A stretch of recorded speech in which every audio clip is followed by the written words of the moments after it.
wait. Did I win? KG, did I win? I won. I won, didn't I? Yes, I win. What's up, everybody? How you doing? Todd, Adult Fantasy. It is Evening Alpha. But tonight it is Chillstream. We're just going to hang out and we're going to talk about some stuff and, take it easy. KG, thank you so much for the payoff, betting that I would, trying to figure out when I would get on stream. I'm so glad that I could. It's like I knew and I just had a knack for it. Sometimes you just have a sense of it. It's pretty cool. Anyway, guys, welcome. How you guys doing? How's everybody tonight? Tonight's going to be kind of cool. We just have a couple things to talk about, and I'm actually really interested to get some feedback from you guys. Before we jump in, a couple things, a little bit of housekeeping like we always do. What is going on with AF, man? We got so much stuff going on. So it is officially the fourth quarter. It is, I can't believe it. I cannot believe that it is the fourth quarter of 2022, man. Like, that's crazy. That is absolutely nuts. We launched in December of 2021, so it's coming up on a year of us being live. And the amount of stuff we have going on is just crazy. I mean, you guys have seen so much. I mean, we've done, we've got drops coming up. We've got the novel being worked on. We've got an origin comic coming out soon. We've got the character drops, which you guys are working on to make. We've got the Bugatti luggage collab, which, by the way, the Bugatti luggage collab closes Friday. So you guys have just a couple more days. Remember, we actually have we were blessed with two opportunities. The side, I always call it a side bag, the crossbody bag, and the carry-on luggage. You don't have to do anything really that important. All you got to do is just go and follow the instructions. I think it's like, comment, subscribe, all that kind of good stuff to the Twitter account. There are two posts. One is pinned, and it's kind of it's kind of little inside baseball. We were asked to keep one quiet, so in order for us to do that, there's just a pinned post on our Twitter page. So go hook that up. And then we'll be retweeting out the other one, the crossbody. So the secret one, which is the carry-on luggage, is the one pinned to the top, and then the side bag, crossbody thing is going to be retweeted. And again, I want to thank Ism Toys for coming up with it and managing it and delivering on it. So it's awesome. I mean, it's really cool. Like, we get to pick a winner. We get to push your name over to them, and they're taking care of everything for us. And so we really want to thank Ism Toys, Tony specifically over at Ism Toys, and we want to thank Bugatti Luggage because it's just awesome, and we really do appreciate it. Just something we could find, and we're always looking out for you guys and trying to bring as much value as possible. Also in the AF universe, we have the on the character stuff, on the character development things, we have the biography contest. The biography bounty is being judged right now as we speak. So that'll be done once we'll know the winners, hopefully very soon. The judges are doing their thing.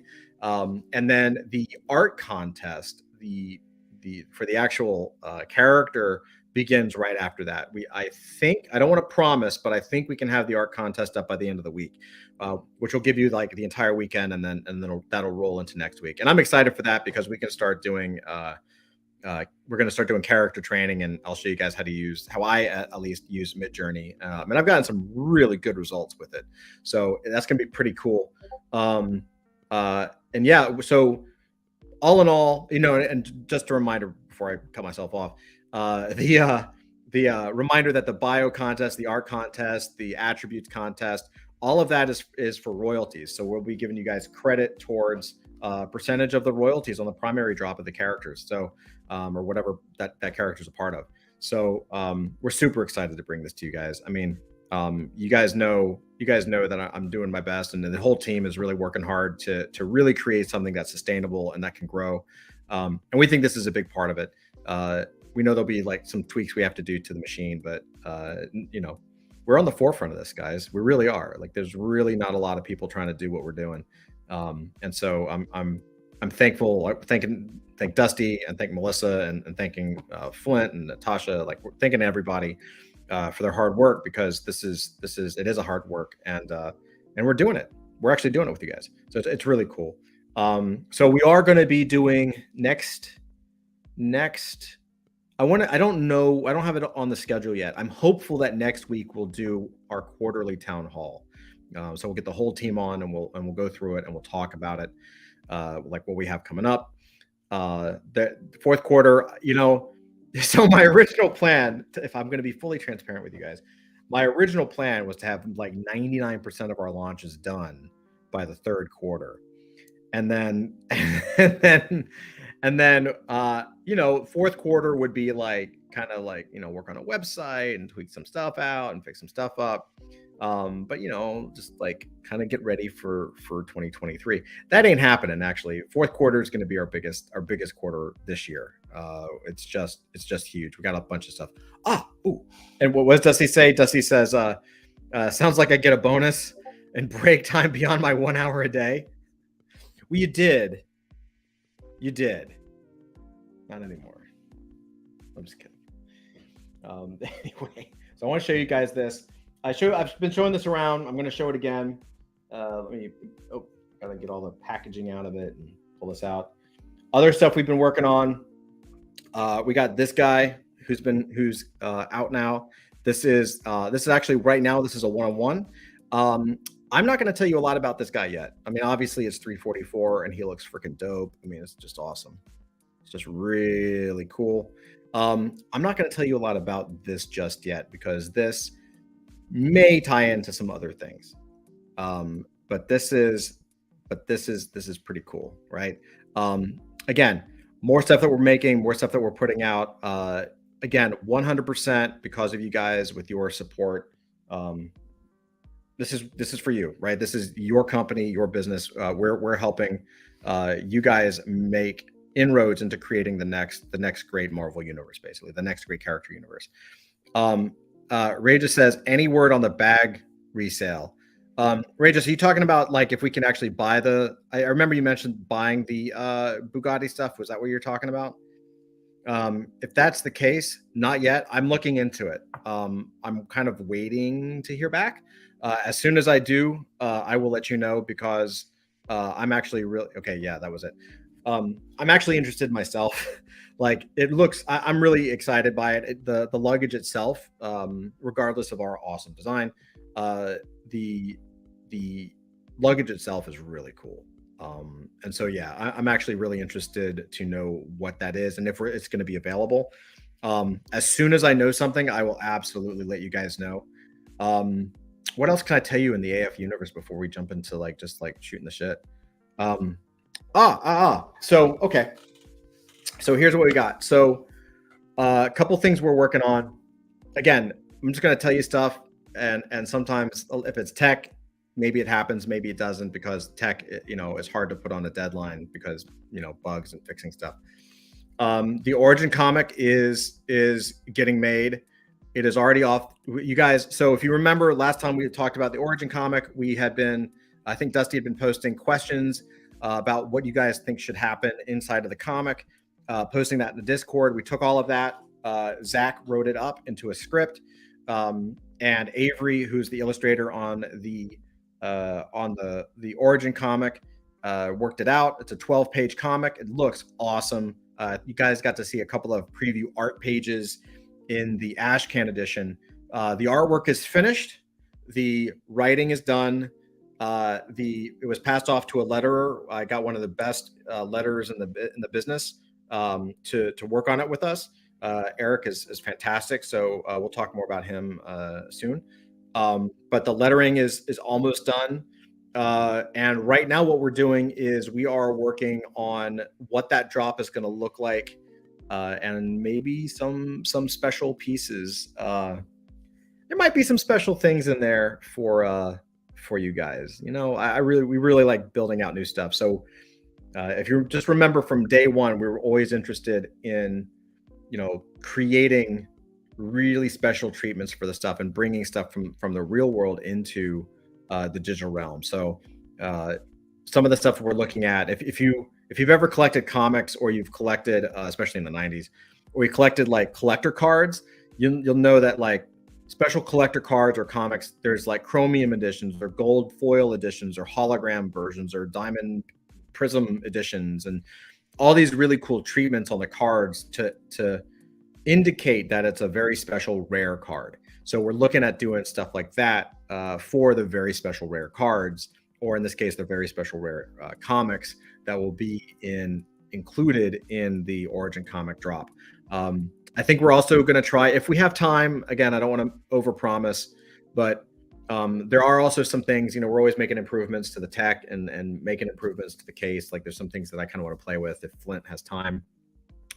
Flint's been super busy, like working on the code behind the scenes. Melissa's been super busy working on the smart contracts. We're working on some more partnerships in the background. You know, a lot of people want to work with us, and we want to work with a lot of people. So, if you know of any projects, if you know anyone that wants to use our tech, or you think it'd be if they're doing a comic or like releasing cards or really anything, send them our way. You know, hit me up. Feel free to ping me, DM me, and let's connect, because I think that's absolutely going to be a revenue stream for our company in the future, and a way for us to fill up the treasury for you know, really for pushing to you guys I would love to do grants and things like that for projects. So we're super excited about that kind of stuff. All right, I think it's a lot. Like, and good night, guys. That's it. Time's up. No. Yeah, we're doing a lot, you know. It's really been awesome. It's been a great year, and I thank you guys from the bottom of my heart. It's been wicked. So we have a couple different things we could talk about tonight, and I kind of want to leave it up to you guys. So I'm going to give you like a couple of different avenues that we could talk about, and you guys just let me know in chat what you want. So the first really is, okay, well, I have like 2 or 3. So the first is we could look at some really cool artwork and paintings and stuff on auction sites like Heritage. I troll that stuff all the time. I know a lot of, you know, obviously I know the artists that I like, so we can go through some of that stuff if you want to look at different artists and styles and kind of dive into the art side of comics and animation and all that. We could also talk about, been a bunch of articles lately talking about the I guess the creator side of contracts with these movies. How you know, a lot of artists are not getting their fair share. So we could go through some news if you guys want to go through some of that stuff. Or we could do something like Midjourney and just like roll some characters. I could start showing you guys some of the stuff that I've been learning and would love to share with you guys at some point. So absolutely no pressure. If you don't answer, I can just pick something.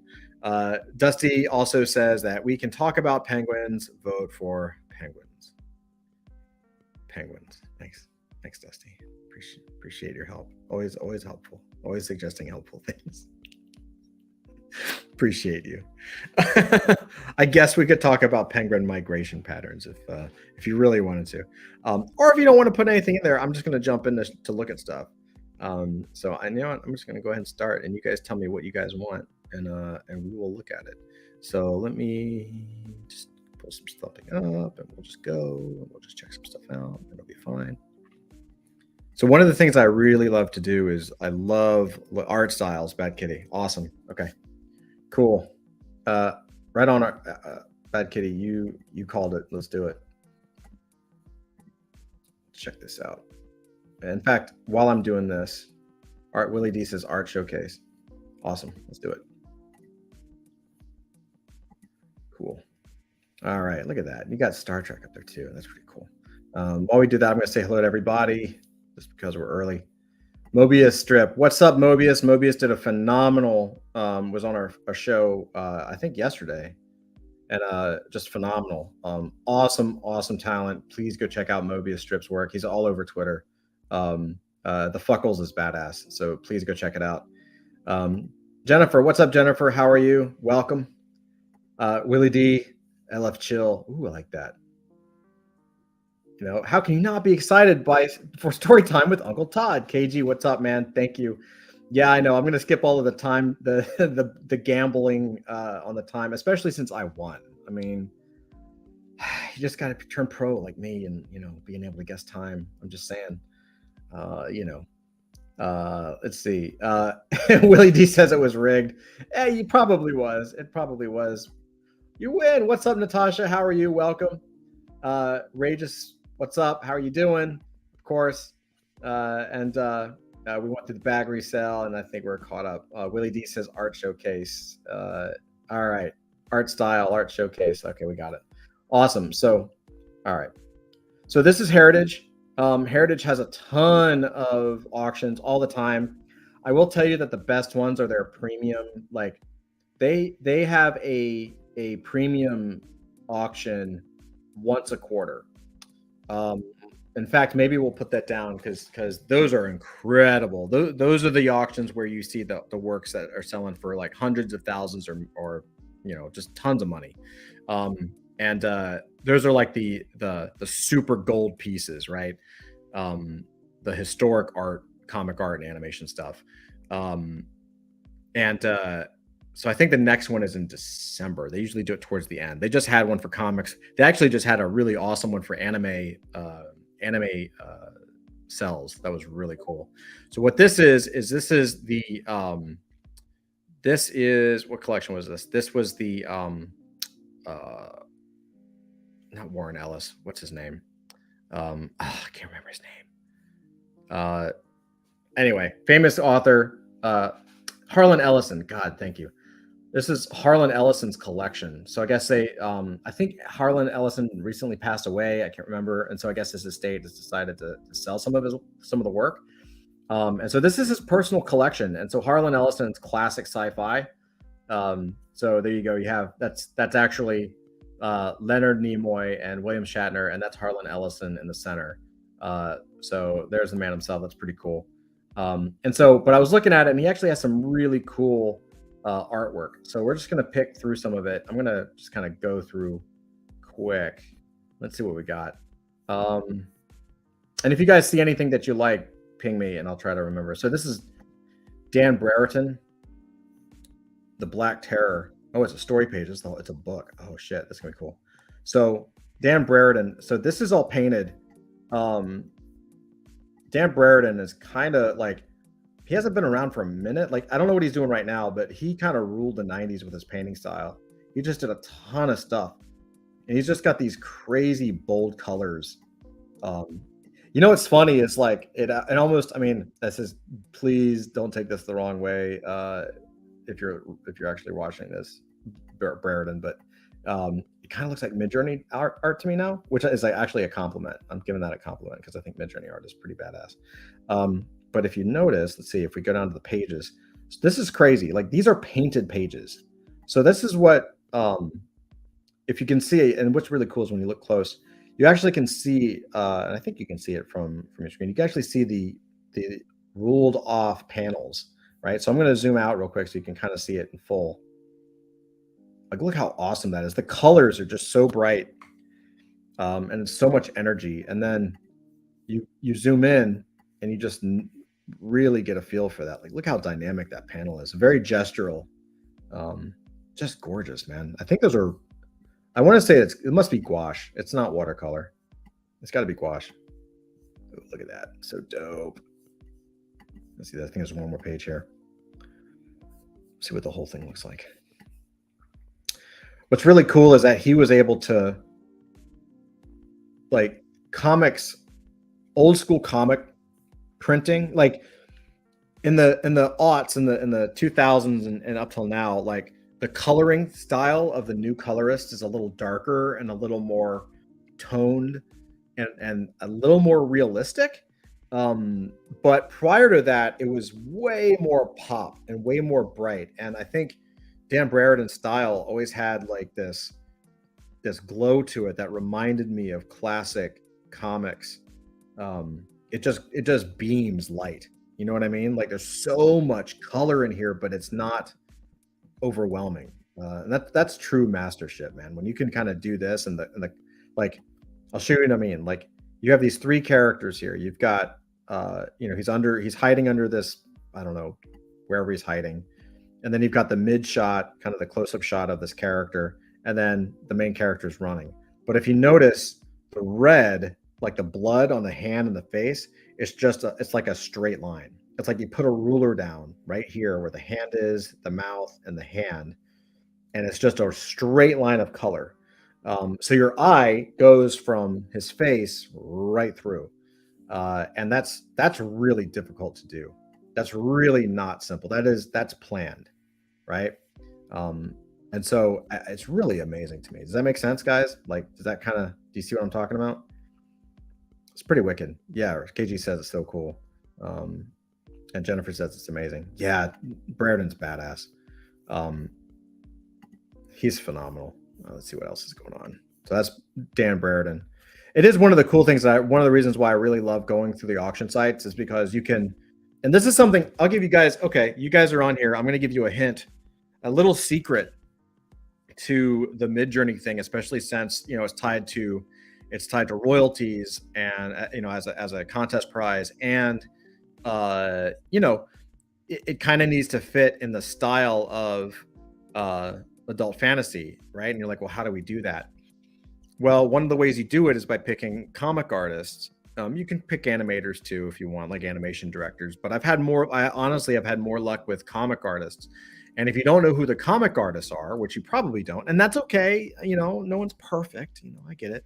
But what you can do is you can come over to a place like Heritage. You just come over to it's HA, like Ha. You just go to ha.com and you can hop in to any of these auctions and you can start to look for art styles that you like, and pretty much it's going to work. You know what I mean? Some artists do work better than others, but you know, you'll be able to find artists that you really dig. Like look at Milton Caniff or Caniff. I always call him Caniff, but I think it's Caniff. So the other thing that's really cool about Heritage is that they show you a trimmed version like this, and then you also get to see the actual full page. So I love this because you get to see, like, oh, I want to look at the artwork, but if you really want to see what the page looks like untreated, basically what you'd be purchasing, it's right here. So you can actually see that it's a little more yellow than in this picture, but they did this so you could see the paste up and stuff like that.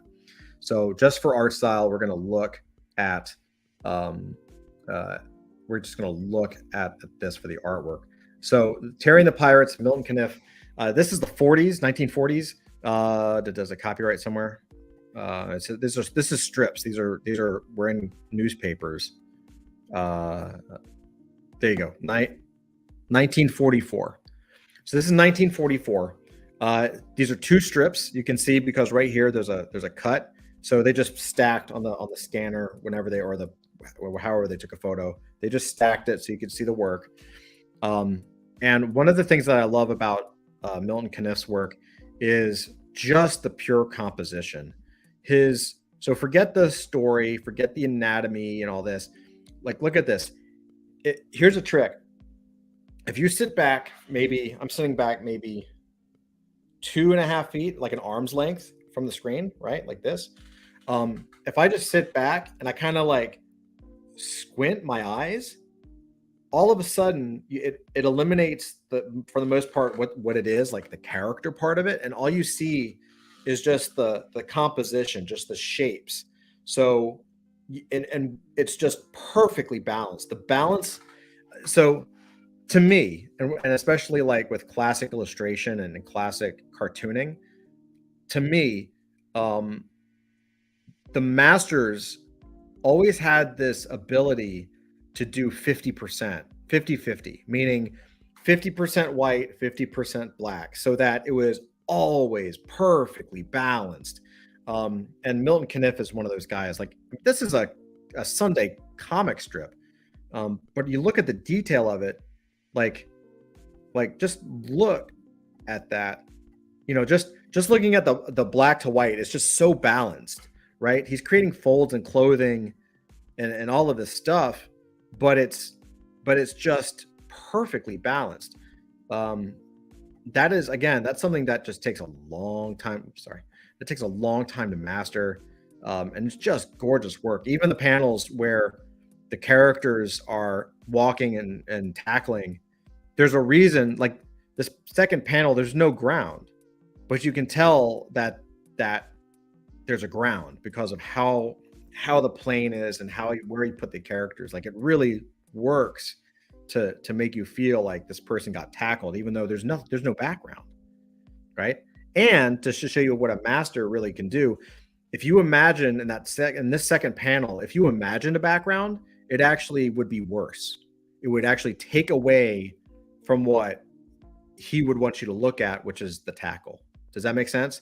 If you added a line to show the ground, or you added a building in the background, or the third panel, there's a where the background comes back. It's the same thing. Here's the kid and here's the guy he tackled, but there's an ox in the background. They're in a barn or something. If he had to try to put that in the first two panels, you wouldn't know what the hell is going on. You would have no idea what was going on. And so that really is the sign of a master. Master craftsmanship in illustration. It's very hard to do. Very, very, very hard to do. Just incredible stuff. Let's see. We'll keep going. Check chat. Cool. Let's see what else we got. Let's see if we can find. There's a Gene Colan. Gene Colan was a classic. Gene Colan was classic. He did a ton of stuff. This Captain America page. Let's see. What is this? This is a Batman story.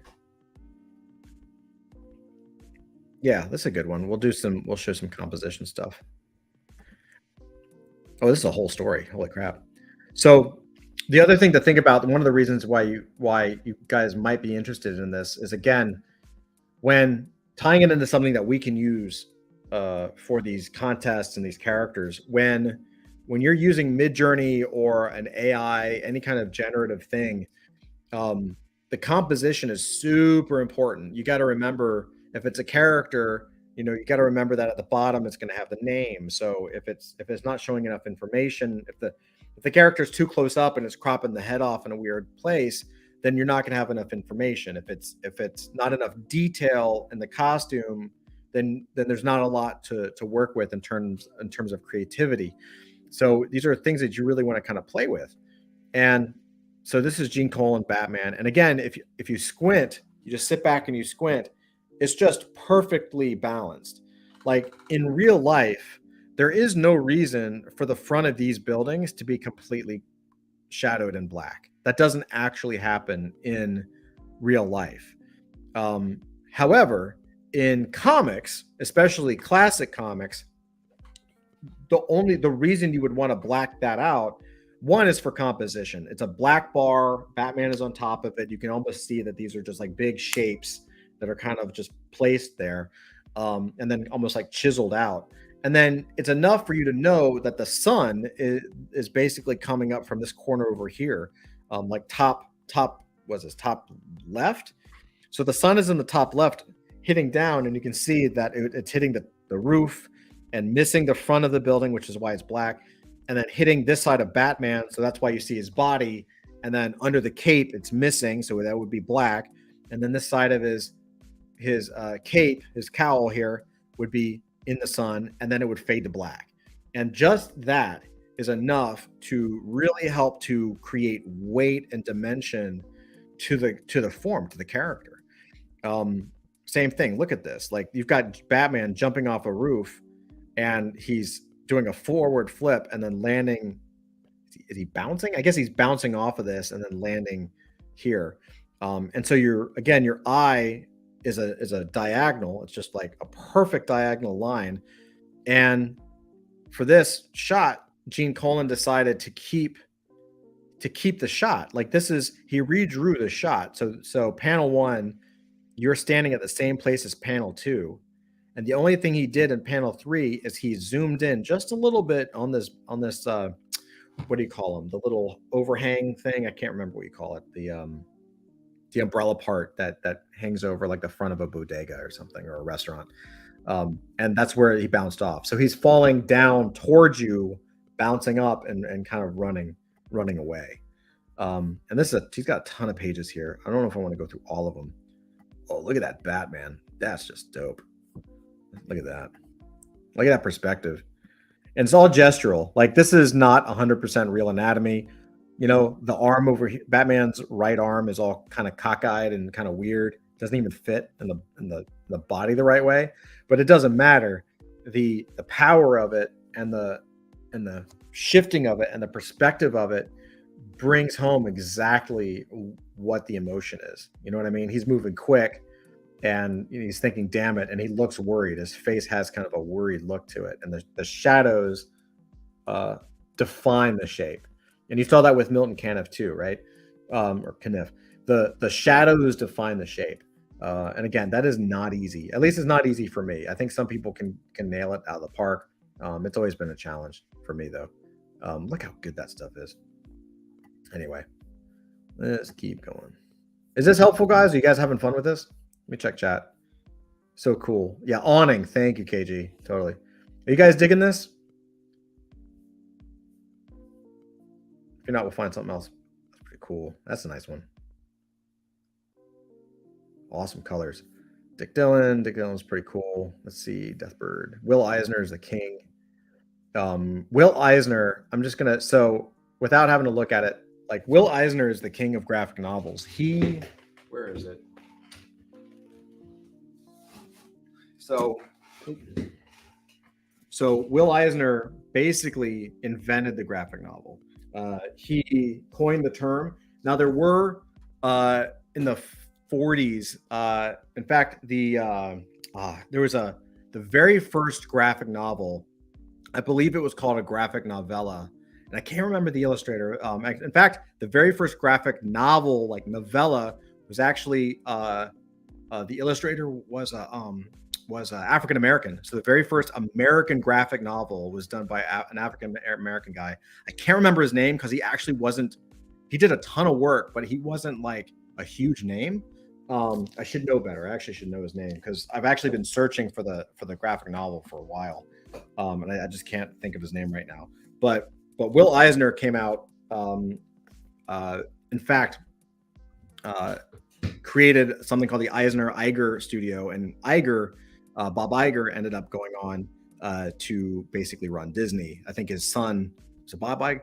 I don't know. I always get confused with the Iger names, but his family basically was control of Disney just until recently. So Eisner invented the modern graphic novel, and just brilliant. Like all this stuff is like old school Brooklyn, Jewish life in the slums of Brooklyn. Basically, like him grow his story growing up. It was like the people he knew in the slums of Brooklyn. The Spirit was sort of his spearhead character. Frank Miller ended up trying to make a movie out of it, and it was just awful. It was pretty terrible. It's pretty cool. Look at that. That's dope. Let's see. Jose Garcia. Oh man. Okay, we can. Is this? We could look at that. Oh, Watchmen. He's got some Watchmen pages in here. Okay. So this is. I'll show you this, and then we'll go to those Watchmen pages because those are going to be awesome. So Jose Luis Garcia Lopez, one of my all-time favorite comic guys, inked by one of my all-time favorite comic guys as well, Kevin Nolan. So again, it all goes back to composition, man. Like anatomy is super important, backgrounds and being able to draw anything super important. But at the end of the day, you can get away with a lot if you just really understand composition. Like this panel right here, you can tell exactly what's going on, and there's no figure. You know what I mean? Like there's a figure standing up with his hands in, but it's all silhouette. There's no detail in the costume. You don't even know who that is, which is the point, because they're going to let you know that it's not Doctor Strange, but you know what's going on. And so just overall, really brilliant illustration work. Super good stuff. Again, you know what's really crazy too is like these guys like Jose Garcia Lopez, they're really not the ones that end up like capturing the brass ring of like fame and fortune in the comic industry. It's always the people who have more flair, I think, and more style. And honestly, I don't know why that is. You guys like Watchmen? You seen Watchmen before? How many of you guys have let's see, how many of you guys have seen your Ray just got me checking out Heritage Auction? Yeah, man, it's great. Jennifer says, what the fuck? That's amazing. Yeah, it really is cool. Watchmen is a brilliant book. It's a trade paperback. You can call it a graphic novel now. It's fine. I think the term now is kind of interchangeable. But really, it's where's my Watchmen? I've got the art, one of the art books over there.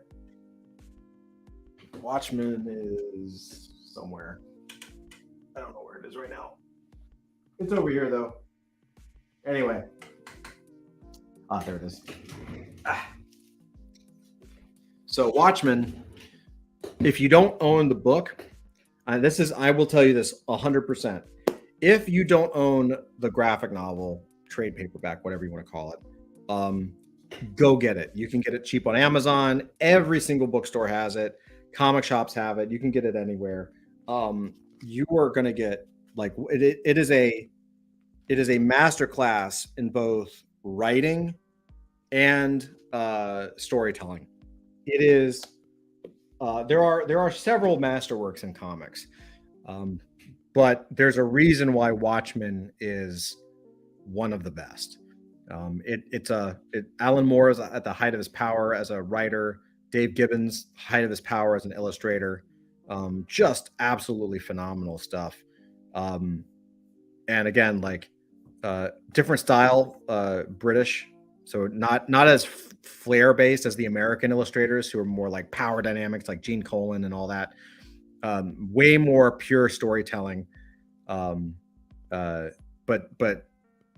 powerful. Like, look, she's bending down in the center of this composition, and he looks big and she looks small, and there are psychological reasons for doing that kind of thing, especially in the context of the story, because of their relationship, right? Like, it's just deep. If you actually really look at what they're crafting, it is a masterwork. And what's crazy is, like, it's kind of what I was saying. I don't know if you guys saw, or we were talking about this on our Twitter Spaces today.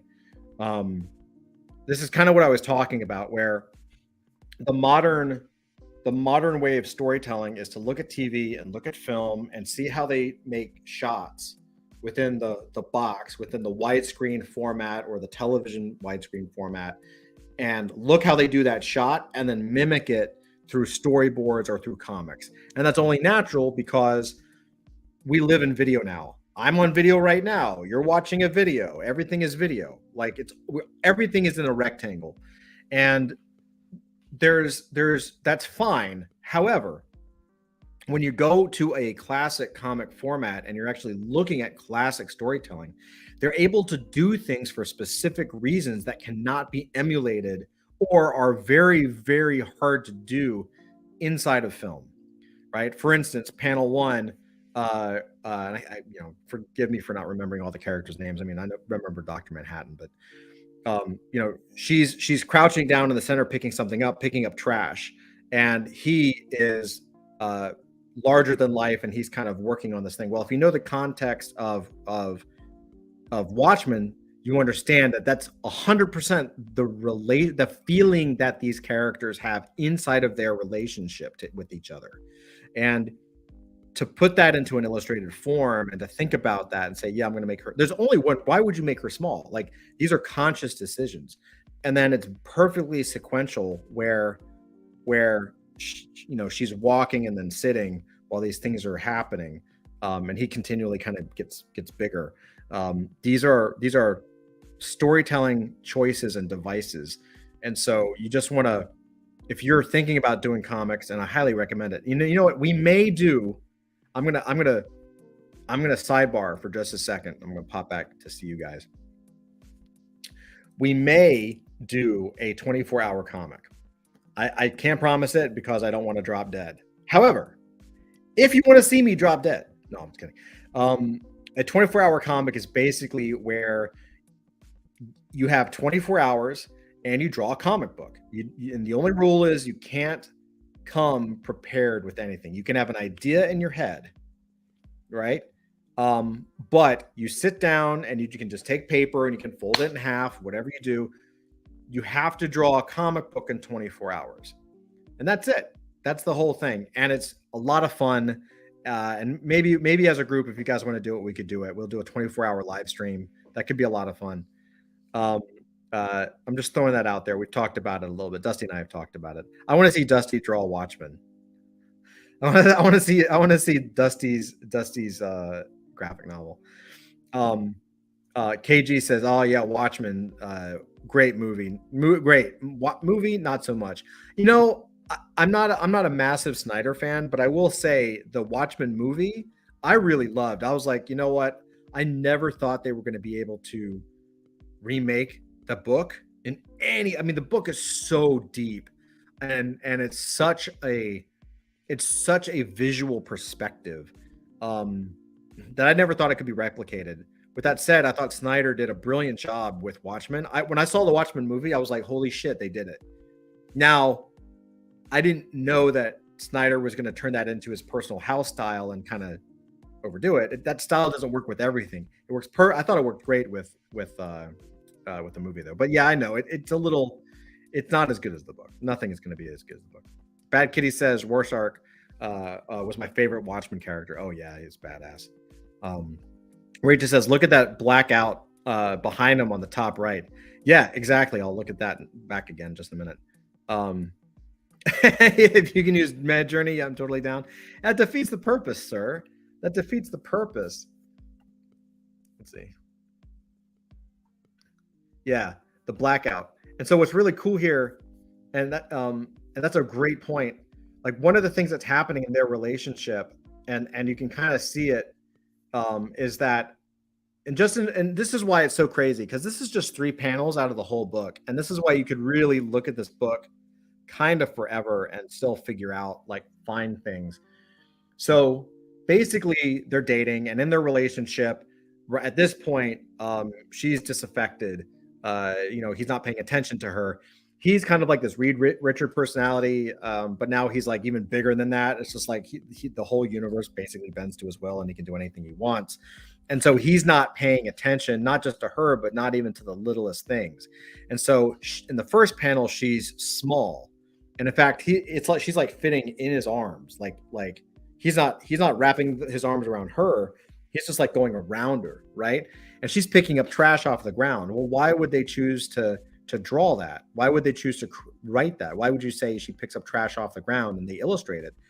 Well, because he's not even paying attention, not just the big things like their relationship. He's not even paying attention to the little things like the trash on the ground. And then as we go to that second panel, she's actively walking away and doing kind of like his job, which is tossing the trash out. And she's kind of looking down, and she's just like, there is something very strong about having your head down and walking away from somebody. And now they're talking about something completely different. They're not actually talking about their relationship in these panels, although they are. And then he's not like, he's saying, "Are you still upset?" And then she's giving him an answer, right? He's not turning around. He's not talking to her. And so in the third panel, she's sitting down with her head down, like kind of covering herself up, like holding herself, because she realizes he hasn't heard a word that she said.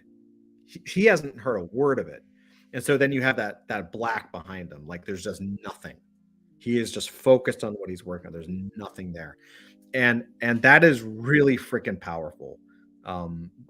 Composition, balance, all the arts and craft stuff is phenomenal. And then the conveyance of emotion in a couple of panels is pretty ridiculous. Right. And it's even continued here where when she's trying to get his attention again, she calls his name and he's responding, but all the detail is in the parts. She has no detail in her artwork. She's like a ghost. You see how he drew her like kind of like a ghost with just a little bit of detail, barely there. He's rendered, right? He's got like lines on his cheeks and hands, and she had detail up here. You can tell in the hair, her hair, she has dark highlights in the hair, and the shadows are bouncing off of her. Down here, there's no darkness in the hair. There's no shadow. She's just a ghost. and he's staring at these parts and just like examining what the detail is in whatever the hell he's looking at, not her. um Absolutely brilliant. And this is the kind of stuff, as a professional storyteller, you and someone that wants to become a professional or just get better at telling stories, you really want to take notice of this stuff, right? But when you're reading the story, what makes it so good is that when you're reading the story, you don't get that. You're reading it, and it's pieces of the subtext. It's pieces of this that sink in. Like, as a human being, when somebody kind of holds themselves, like what that feels like. You know when someone's far away and they're talking to you, that they're less important than if they were right up. You're not going to be able to hear them as well. So all of these things matter inside of storytelling. And so to see this stuff up close, especially in black and white, if you've never seen it, because in color it's also hard. The color adds a different dimension, and so we'd have to compare it to the color page to actually see how the final piece looked. In fact, let's see if we got this. Why not dive in? Let's see. I have it right here, page 1, or Watchmen 1, page 23. Let's see if I can find it. No, different. Watchmen number 1, story page 23. Well, it says I have it. Oh, I see. It's 13. I see. Story page 23. There we go. Cool. Check this out. Look at this. So black and white. Let me zoom in just a little bit. You see that okay? Now let's look at now I'm gonna switch. Let's see if I can do this. Okay, check this out. There we go. Let's see if I can get there.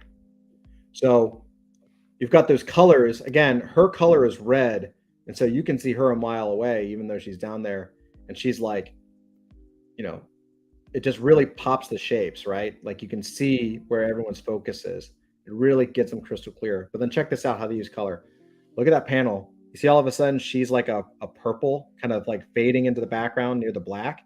She's no longer her costume colors, right? You see her right there? You see how she's already kind of like fading into the background, right? He's like a baby blue color, and the detail stuff he's working on is tech, so it's like grays. So all of that stuff pops, but she's just fading into the background. She's just back there like a ghost, right? And that's sort of how the colorist is adding to the story, and that's why you know that they did that on purpose, right? Because it was active. It was the writer communicating that to the artist, who together was communicating that to the colorist, and they just were all working on that. It's pretty amazing, isn't it? Like it's really crazy shit when you think about it. Let's see. I'm gonna go back to Dusty says, that's awesome. I never realized that. Yeah, if you have Watchmen, you should check it out. It's super, super strong. Let me see if I can get back to. So yeah, so you can really see like she's a ghost there, but then when you add like a dark purple on her, you really get the sense of like, oh no, she's like not even there to him. Like she doesn't exist. And again, the whole book is like that's the mastercraft. That's why if you were only going to get one graphic novel to really like understand what comics was about, I'd probably, as cliche as it is, I really would say Watchmen, because they did a phenomenal job of it. Oh yeah, they actually show the. They actually are coming with the color guys. Oh, that's cool. So this is the actual color guys that they sent to the printer, because back in the day, this is how they would pull out the colors and just say, hey, use this color, Mr. Printer person, and then like Y3B2, like that's the color. They only had so many colors to work with, so this is like watercolor, and that's how they would do it. So yeah, look how dark she is in the background. Like she was even darker on here. Wow, look at that. She was even, they originally, like the sample color was like, she was really blending into the background. That's crazy. Super, super in there. And look at that last panel. Like he's in love, but he's not in love with her. He's in love with whatever he's working on. You know what I mean? He's got like that heavenly light coming down, but the heavenly light is coming from his work, not her. Deep stuff, man. Deep stuff. Yeah. Masterclass. There's more Dave Gibbons. This is also from Watchmen. Yeah, we'll do another Watchmen page. Why not? He's got a couple Watchmen pages in here. Let's see if there's anything. This is why I love this stuff. Oh shit. Okay, we'll look at this real quick and then we'll go back to that. Maybe we'll go back to the other Watchmen page. Gil Kane, classic illustrator. Look at that guy, dude. So cool. Oh, I love it. Gil Kane, classic comic illustrator, did tons of amazing Spider-Man stuff. Was the guy that did Mobius, the Living Vampire. Morbius, sorry. That's just awesome, man. This is the stuff that I love. Like, just freaking cool. It's like gonna go after like this like greaser dude, some alien. It's so cool. It tells a story. Like, the story is right there. You don't need anything else. The story is all there, man. So good. It's wicked. You can tell he was having fun with that. One more. Is there a Gil Kane? Some more of like a modern 1980s. All right. We'll look at one more. I don't want to totally bore you guys, but we'll look at one more. See if there's anything on this Watchmen page. Just so good.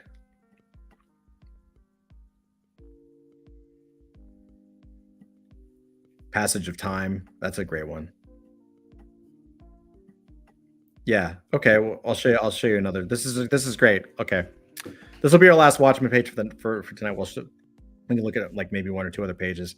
But check this out. So one of the other things that's really crazy about the comic storytelling medium is that you, as the creator, have full control over the passage of time. Okay. So one panel to the next can be hours or days, right? You've always heard like, meanwhile, right? You can cut and go somewhere else, or it could be like the next day, and those panels could be right next to each other. What also can be really cool is that once you have full grasp of how to control time in your storytelling, you can hold conversations however you want, right? And so one of the things that Dave Gibbons does inside of Watchmen that's so brilliant is he's just playing. And so here's a conversation. The conversation is not important. What is important is that this is these top 6 panels is the it's like the newspaper, right? I think they're putting up like a newspaper or a poster, but they're having this conversation. And you can see, like, you have new frontiersmen. Honor is like, so the guy is putting the paste up down, and he's putting down the paste for the headline like the old newspapers would. And then there's over here on the right side is Rorschach's, a little picture of Rorschach. And then all of a sudden he's pasted the Rorschach and what's his face down there, and he's still pasting down all of the headlines. And they're having the conversation in real time as he's actually pasted down all of the newspaper things. So here's what's crazy. I would bet you, and this is why this book is just such like masturbation material for creative people. Like, I would bet you the farm that if you read this, if you actually read October 31st, 1985, that's all straight. Like, if you read all of this, these first 6 panels, I would bet you that's about the time. If you read them, all the words, the whole conversation, I bet you that's about the time it takes to actually paste the stuff up. Like, it's real time. So at this part, it is a real time conversation. It is not back and forth. And again, it's these subtle things. Like, you don't really think about it until you have to draw it. You're like, well, what are these? And this is almost like animation right here, because 2 people are having a conversation, but what are they doing while they're talking, while they're working? Okay, well, what are they working on? What are the actions that they have to do in real time? Like, what would they be doing? And so they'd be doing, in this example, they'd be doing their job, right? pretty cool. So cool to see like real-time conversations in comics. All right, let's see what else we got. Keith Giffen, it's awesome. John Byrne's a legend. That's a pretty cool page. Let's see if we can find some. I'm gonna download this one, man. That cocaine, like little alien dude, like that's total adult fantasy to me, man. I love that. That's cool. Oh, Sam Keith. Sam Keith is a great illustrator. His stuff is phenomenal. Look at this. Sam Keith had a really cool style. Still does. Past tense only because of the issue. So check this out. This is Marvel Comics Presents number 102. And you can see how they used to paste up everything. So this is just printed out. It's like a sturdier paper, like a photostat.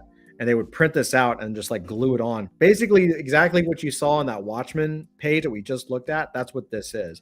They would put the glue down and they would push it down there. And you know, here's the sticker, basically, the little glue stick thing that just says 102 for the issue. You've got everything set up there. And then you've got the illustration. And then they would just blend it all in.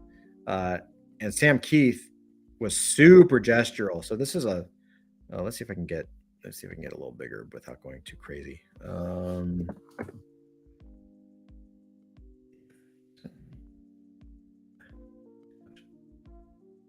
30%. So this is Doctor Strange. Look how cool that is. Just pure shape, right? Again, pure shape, pure balance of shadow and form. Super simple in terms of like composition, but just works. It feels so good. Sam Keith is just wicked, dude. That guy had really original styles, man. So good. All right, let's look at a couple more. You know I could do this all night, right, guys? Yeah, I was on a stream with Todd and he just kept going. It was like a 6-hour stream. I mean, God. Oh, that's cool. It's a Winsor McKay. Look at that. Winsor McKay. So Winsor McKay, that's crazy. That's really cool. Winsor McKay was an illustrator, obviously. Did a lot of cartooning that was like newspaper stuff. He did Little Nemo and Slumberland. And really detailed artwork. Crazy detailed artwork for the time, especially. Still to this day, you look at it, you're like, damn, that shit's like really intricate. Especially for like a comic that was like in a comic strip and like a newspaper. Cool thing about Winsor McKay is he's also the father of animation. He basically invented it. And sometimes you can actually see stuff. In fact, maybe let me see if I can look this up. So Winsor McKay did Gertie the Dinosaur. Yeah, here we go. This is cool. I'm going to share this with you guys really quick. You guys are going to get a kick out of this. So you guys will really kill this. All right, so check this out. This is Gertie the Dinosaur. This is the very first animation done by Winsor McKay. Give me tab, Gertie the Dinosaur. Make sure that the audio works. Yeah. Okay. Tell me if you guys, Dusty's in the green room. Dusty, nod your head if you can hear this. I might turn it down a little bit so we can like talk about it. Can you hear that okay? Awesome.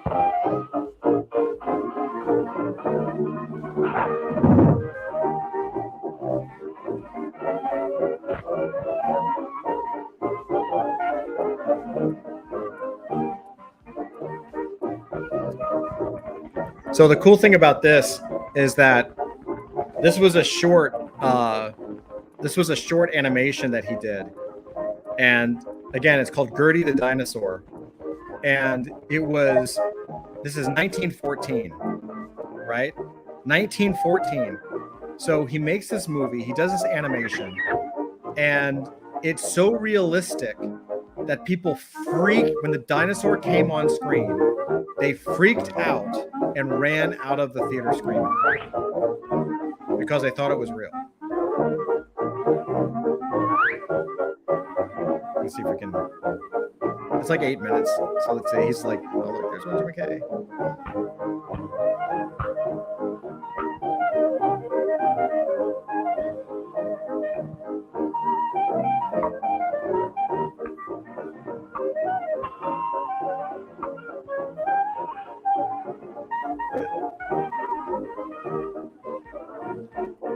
So I think the important thing is, so there's all this animation paper.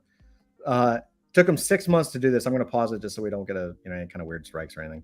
I have no idea how that shit works, so I'm just going to pause it. So it took them 6 months to do it. You got to remember, like, he invented it. So there was no like, oh, this is how you do animation.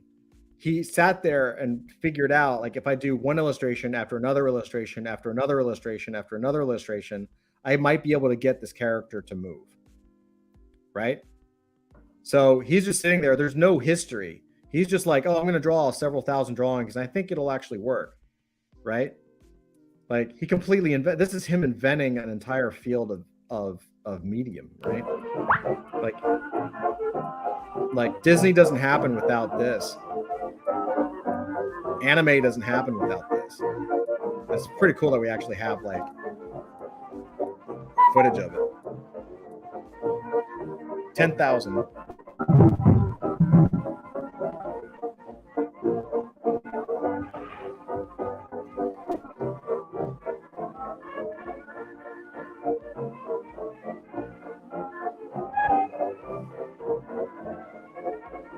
Look at that, dude. 10,000 drawings.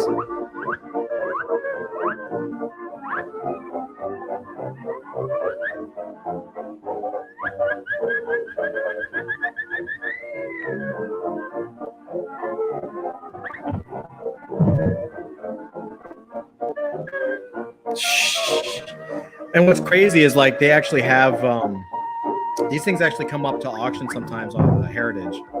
So this is kind of like comedy. These things come up on Heritage sometimes, and so you can actually like buy these drawings still exist.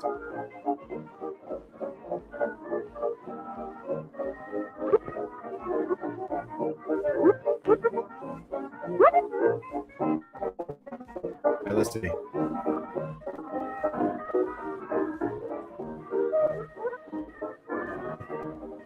it's back here.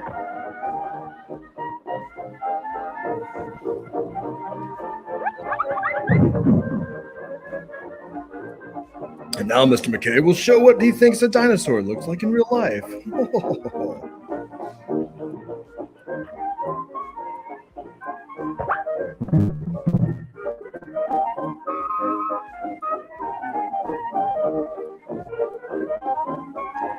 So inventive, man. This thing is so inventive.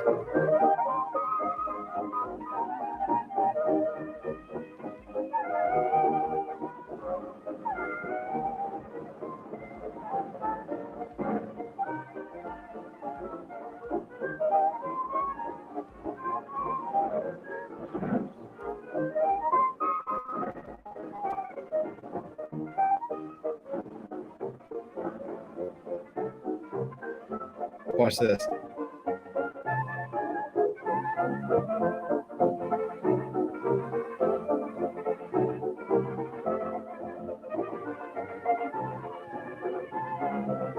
Watch how crazy. This is the very first animation, guys. Look at this.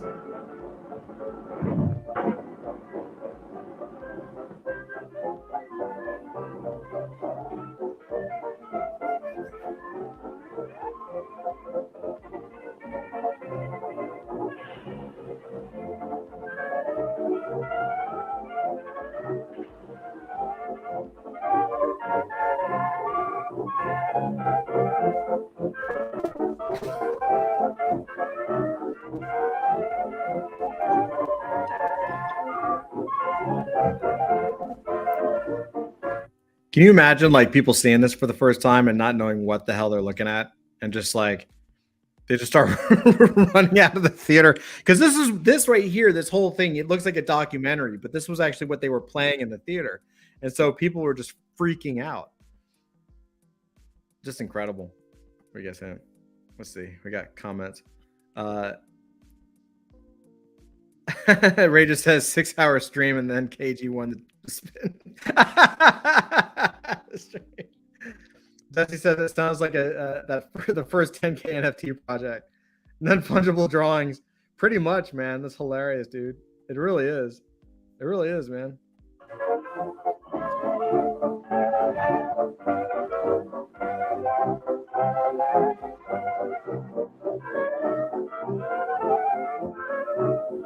I mean, it's so crazy because like he had no idea about timing and how to time the movements. He was just guessing. You know what I mean? He just was guessing.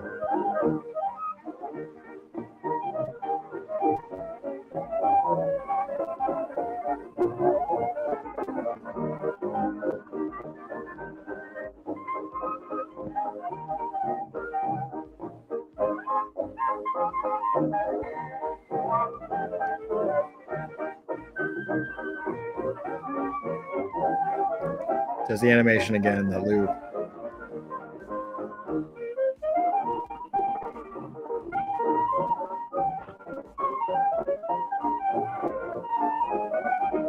Oh, it's crying. Oh.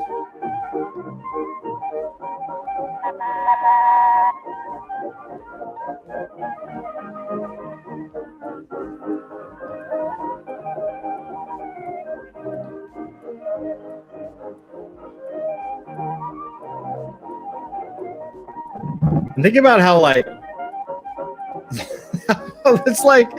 it's like a long animation too. It's so good, right? Isn't that cool?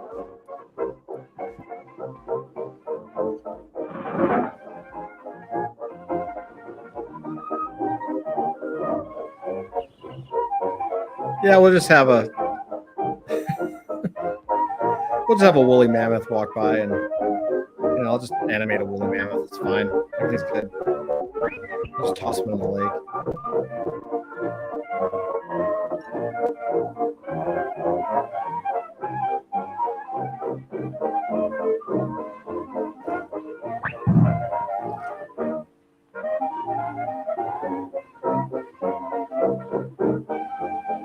And that's a loop. He had to time that out to figure out exactly how it was going to loop.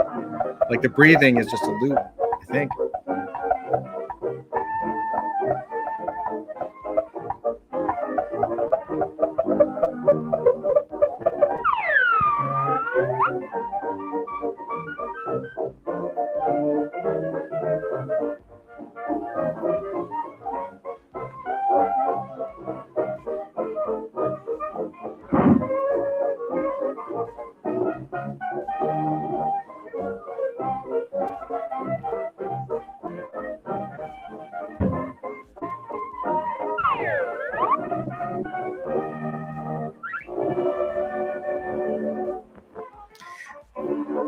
Now I'll say, I believe when he first premiered this, I could be wrong because I don't totally remember my history, but like, I believe like when he first did this, the first audience, when he actually, like the very first time, that was when the people ran out. And I believe this was his script, like, oh, catch this pumpkin. But he was actually standing in front of the screen talking to the dinosaur, and the dinosaur was responding, right? So I think he was like in front of the audience saying this stuff, and the dinosaur was reacting on like a big screen, and that's like pretty much what like was driving people to run away in terror. It's got about a minute left. There he is.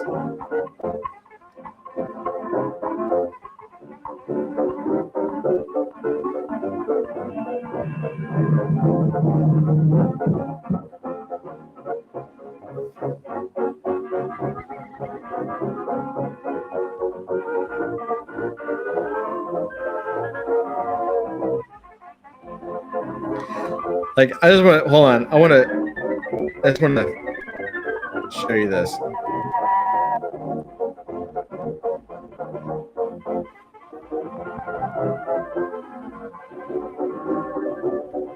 So check this out. Think about if you're in this audience here, like let's see. So you're at this initial audience, you're at this initial screening. You've never seen anything like this before, never seen a dinosaur move, let alone seen animation. So it just looks real to you. The guy is in front of the screen and is like directing Gertie the dinosaur to do stuff. It's probably off screen right now. Like, you know, it probably didn't have this you know, this thing right here. He was probably off screen a little bit. And then he finally says, "Hey, give me a ride." Now remember, you've seen this guy like the whole time in front of the you've seen him. Let's see. You've seen him like probably about that size, talking about this thing, and then all of a sudden he's back in front in your mind, because again, you've never seen this before. He's in front of the screen and then just gets lifted up and like goes off camera. Like freaking nuts, dude. Absolutely crazy. Isn't that nuts? Come on. That's pretty crazy, right? I think it's nuts. And so that's Gertie the dinosaur, and that is this guy. Where is he? That's Winsor McKay, right? Same guy. Pretty awesome. Wicked stuff. All right, let's look at one or two more, and then we'll call it. Unless you guys want me to keep going, I totally will. Ooh, okay. All right, couple of good ones. So Frank Miller, Heroes for Hope. Oh yeah, that was a good one. All right, Frank Miller. So Frank Miller is another king of comics. Dark Knight Returns. If you're familiar with the movies, Sin City or 300. God, he's done a few others. But those are based on his work. And so this is one of his original covers.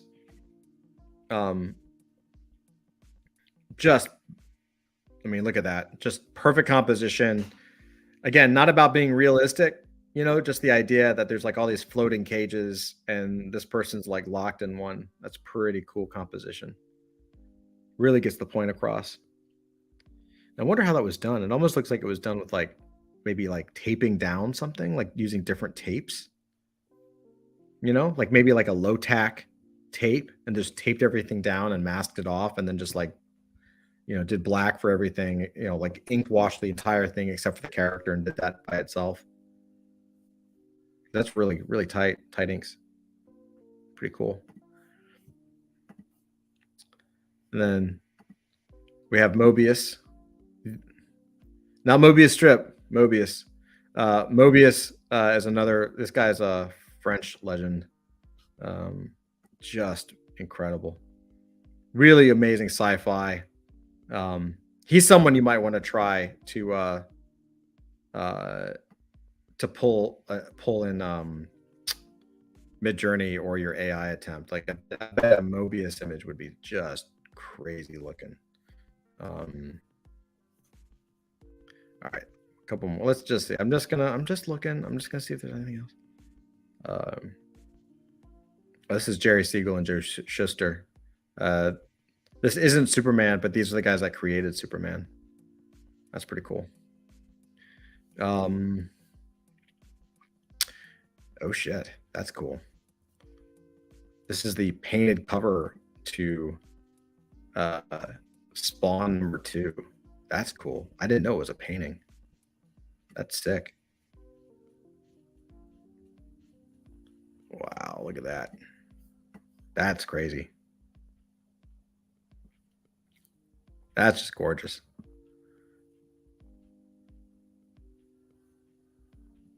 Super cool. Anyway, guys, what do you guys think? Pretty nice. Oh, Bad Kitty says, I'm a fan of Frank Miller. KG says, brilliant black and white. Frank Miller's one of my favorites.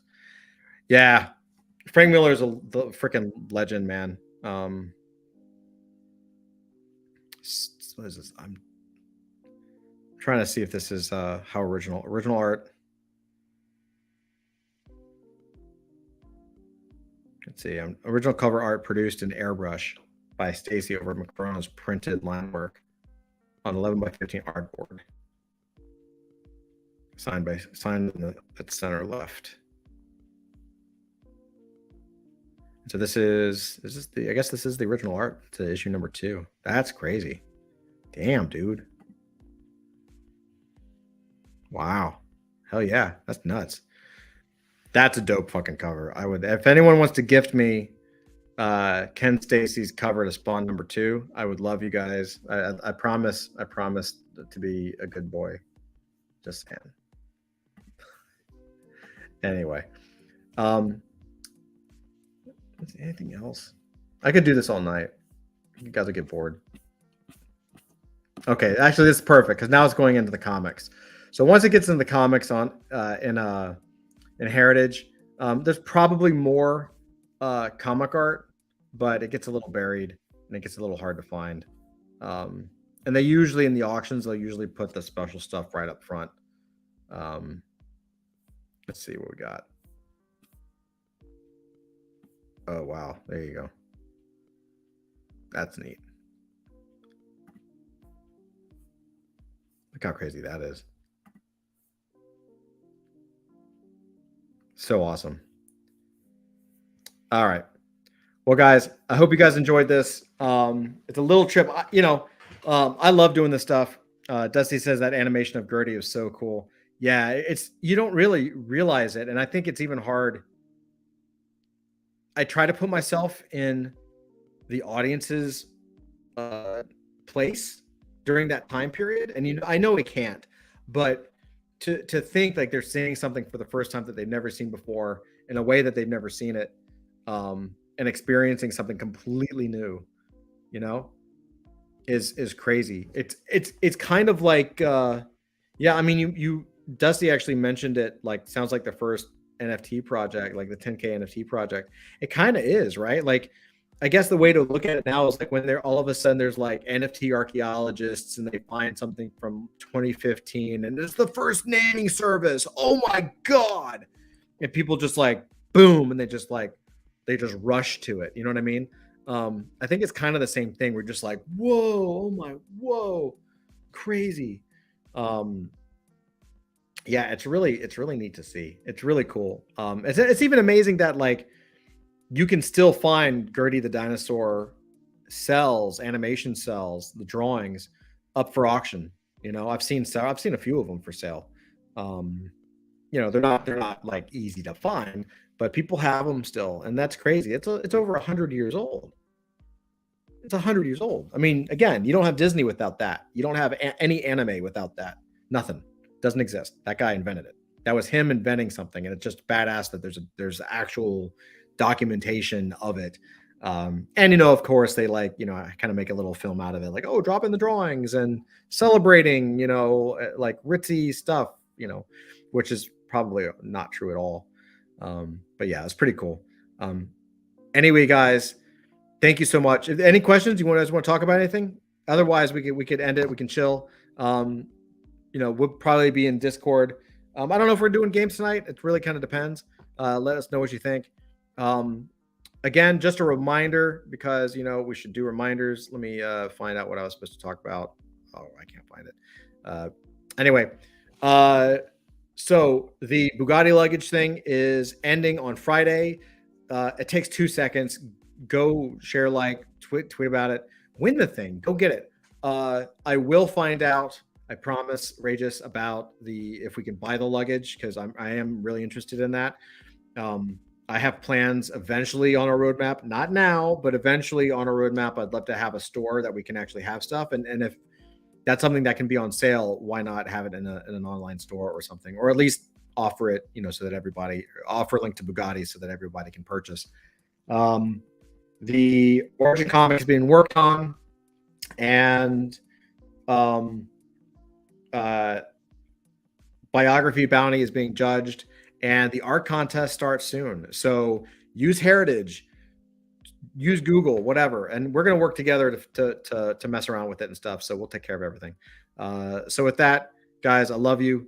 You know it. You mean the world to me. I thank you guys every day. I think about you guys every day. Honestly, behind the scenes, all we do is talk about you, and seeing what we can do to make this the best thing that ever has been made. Yeah, with that, love you. See you soon. Take care, and God bless. Take care of each other. Do your thing. Peace out.